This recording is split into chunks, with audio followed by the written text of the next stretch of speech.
শাহজাহান ঘনিষ্ঠের বাড়িতে অস্ত্র উদ্ধারের ঘটনা আদালতে রিপোর্ট দিতে চলেছে সিবিআই। রিপোর্ট দেওয়ার আগে জেরাও করা হবে শাহজাহানকে।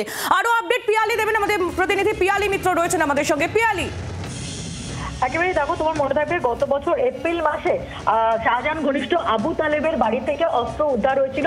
সেই মামলাতে কিন্তু খুব শীঘ্রই সিবিআই রিপোর্ট দিতে চলেছে আদালতে, এবং গতকালকে সিবিআই তদন্তকারী অফিসাররা তার জেলে গিয়ে তাকে জেরাও করে।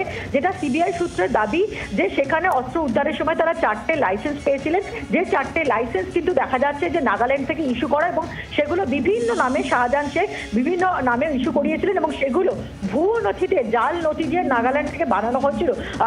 সিবিআই এই সমস্ত লাইসেন্সগুলো পাওয়ার পর নাগাল্যান্ড প্রশাসনের কাছে তারা সেই তথ্য জানতে চেয়েছিলেন। তার থেকে যেটা তাদেরকে জানানো হয় যে ভুয়ো নথি দিয়ে এই জাল লাইসেন্সগুলো তৈরি করা হয়েছিল, সেই বিষয়ে তার কাছে যেরকম জেরা করতে যাওয়া হয়। তার পাশাপাশি শাহজাহান ঘনিষ্ঠ আরো বেশ কিছু লোকের নামেও কিন্তু নাগাল্যান্ড থেকে এই লাইসেন্সগুলো ইস্যু করানো হয়েছিল, যেগুলো সম্পত্তি রক্ষার জন্য।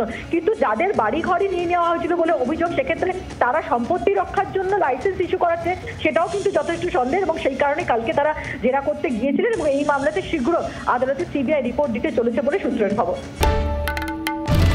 বাংলার আওয়াজ, বাঙালির আবেগ, জি 24 ঘন্টা।